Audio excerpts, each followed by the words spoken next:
ಒಂದು ಕಾಡಲ್ಲಿ ಒಂದ್ಸಲಿ ಹುಲಿ ವಿಹಾರಕ್ಕೆ ಹೋಗ್ತಾ ಇರುತ್ತೆ. ವಿಹಾರಕ್ಕೆ ಹೋಗ್ತಾ ಇದ್ರೆ ಅಲ್ಲಿ ಒಂದು ಕತ್ತೆಯನ್ನು ನೋಡಿ ಹುಲಿ ಏನ್ ಮಾಡುತ್ತೆ ಅಂದ್ರೆ, ಕತ್ತೆ ಏನೋ ಆಶ್ಚರ್ಯವಾಗಿ ನೋಡ್ತಾ ಇದೆಯಲ್ವಾ, ಏನು ಅಂತ ತಿಳ್ಕೊಳ್ಳೋದಕ್ಕೆ ಹೋಯ್ತು. ಕತ್ತೆ ಏನ್ ಮಾಡ್ತಿದೆ ಅಂದ್ರೆ ಅಲ್ಲಿರೋ ಹುಲ್ನ ನೋಡ್ತಾ ಇದೆ. ಸೊ ಹುಲಿ ಬಂದ ತಕ್ಷಣನೇ ಹುಲಿ ಕೇಳ್ತು, ಕತ್ತೆ ಕತ್ತೆ ಏನನ್ನ ಅಷ್ಟು ಸೀರಿಯಸ್ ಆಗಿ ನೋಡ್ತಿದ್ಯಾ ಅಂತ.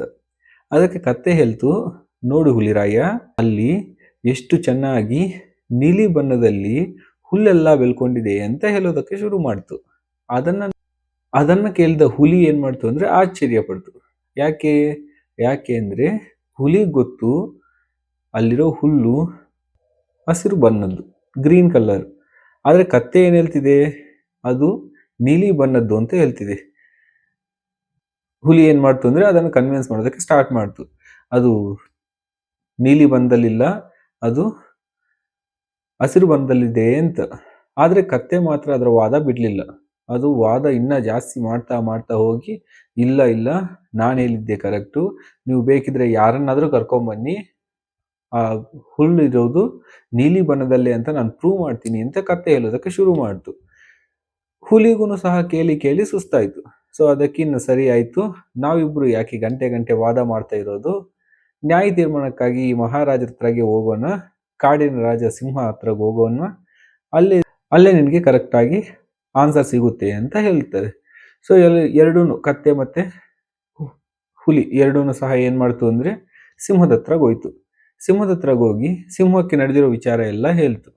ಸೊ ಸಿಂಹ ಎಲ್ಲ ಕೇಳಿ ಒಂದು ಕಂಡೀಷನ್ ಆಗ್ತು. ಏನು ಅಂದರೆ, ಈ ಸಭೆಯಲ್ಲಿ ನಾನು ಏನು ತೀರ್ಮಾನ ಕೊಡ್ತೀನೋ ಆ ತೀರ್ಮಾನವನ್ನು ಇಬ್ಬರೂ ಸಹ ಅಂಗೀಕಾರ ಮಾಡಬೇಕು ಅಂತ ಹೇಳ್ತು. ಅದನ್ನು ಕೇಳಿದ್ದ ಹುಲಿ, ಓ ಇನ್ನೇನು ನನ್ನ ಪರವಾಗಿ ಸಿಂಹ ಮಾತಾಡುತ್ತೆ, ಹುಲ್ಲಿರೋದು ಹಸಿರು ಬಣ್ಣನೇ ಅಲ್ವಾ, ಸಿಂಹ ನನಗೆ ಸಪೋರ್ಟ್ ಮಾಡುತ್ತೆ ಅಂತ ಹುಲಿ ಅನ್ಕೊಂತು. ಆದರೆ ಕತ್ತೆ ಏನು ಅನ್ಕೊಂತು ಗೊತ್ತಾ, ನೀಲಿ ಬಣ್ಣದಲ್ಲೇ ಇರೋದು ಹುಲ್ಲು, ಅದು ಸಿಂಹಕ್ಕೂ ಅರ್ಥ ಆಗಿದೆ. ಅದಕ್ಕೆ ಸಿಂಹ ಏನು ಮಾಡ್ತಿದೆ ಅಂದರೆ ಹುಲಿಗೆ ಪನಿಷ್ಮೆಂಟ್ ಕೊಡ್ತಿದೆ ಅಂತೇಳಿ ಇಬ್ಬರೂ ಸಹ ಏನು ಮಾಡಿದ್ರು ಅಂದರೆ ಅಗ್ರಿ ಮಾಡಿದ್ರು. ಇಬ್ರು ಅಗ್ರಿ ಮಾಡಿ ಸಿಂಹದ ತೀರ್ಮಾನಕ್ಕಾಗಿ ವೆಯ್ಟ್ ಮಾಡ್ತಾ ಇದ್ರು. ಆವಾಗ ಸಿಂಹ ಏನು ಮಾಡ್ತು ಅಂದರೆ, ಹುಲಿಗೆ 5 ವರ್ಷ ನೀನು ಯಾರನ್ನು ಮಾತಾಡಬಾರ್ದು ಅಂತ ಶಿಕ್ಷೆ ಆಗ್ತು. ಅದನ್ನು ಕಂಡ ಹುಲಿ ಶಾಕ್ ಆಯಿತು. ಯಾಕೆ ಅಂದರೆ ಹುಲ್ಲು ಹಸಿರು ಬಣ್ಣದಲ್ಲಿರೋದು ಅಂತ ಸಿಂಹಕ್ಕೂ ಗೊತ್ತು, ಆದರೆ ಇಲ್ಲಿ ಪನಿಷ್ಮೆಂಟ್ ಯಾರು ಕೊಟ್ಟಿದೆ ಅಂದರೆ ಹುಲಿ ಕೊಟ್ಟಿದೆ.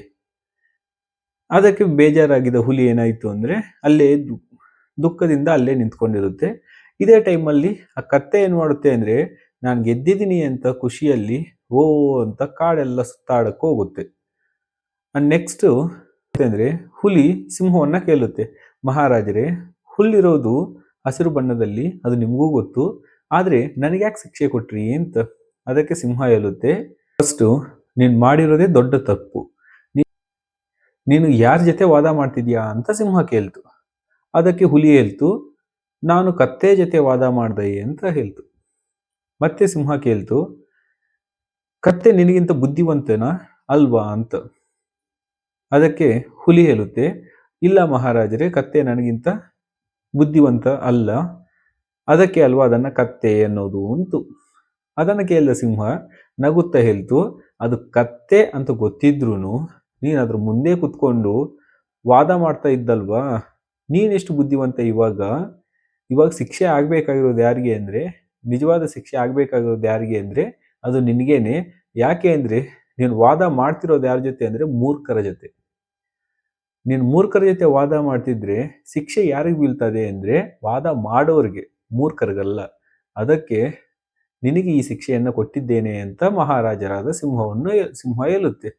ಇದನ್ನು ಕೇಳಿ ಹುಲಿ ಆವಾಗ ಸತ್ಯವನ್ನು ಗ್ರಹಿಸಿಕೊಂಡು ಅಲ್ಲಿಂದ ಹೋಗುತ್ತೆ. ನಮ್ಮ ಲೈಫಲ್ಲೂ ಅಷ್ಟೇ, ನಾವು ವಾದ ಮಾಡಬೇಕಾದ್ರೆ ಯಾರ ಜೊತೆ ವಾದ ಮಾಡಬೇಕು ಅಂತ ತುಂಬ ಇಂಪಾರ್ಟೆಂಟ್ ಆಗಿ ನೆನ್ಪಿಟ್ಕೋಬೇಕು. ಯಾಕೆ ಅಂದರೆ ನಮ್ಗೆ ಸಿಗೋರೆಲ್ಲಾನು ಸಹ ಹುಲಿಗಳಾಗಿರಲ್ಲ. ಮೂರ್ಖರ ಜೊತೆ ವಾದ ಮಾಡಬಾರ್ದು. ಯಾಕೆ ಅಂದರೆ ನಾವೆಷ್ಟೇ ವಾದ ಮಾಡಿದ್ರು, ನಾವೆಷ್ಟೇ ಕರೆಕ್ಟಾಗಿ ಹೇಳಿದ್ರೂ ಸಹ ಅವ್ರು ಯಾವತ್ತಿಗೂ ಸಹ ಅದನ್ನು ಅಗ್ರಿ ಮಾಡಲ್ಲ. ಅದಕ್ಕೆ ನಾವು ಅವ್ರನ್ನ ಮೂರ್ಖರಂತ ಕರಿತೀವಿ. Thank you.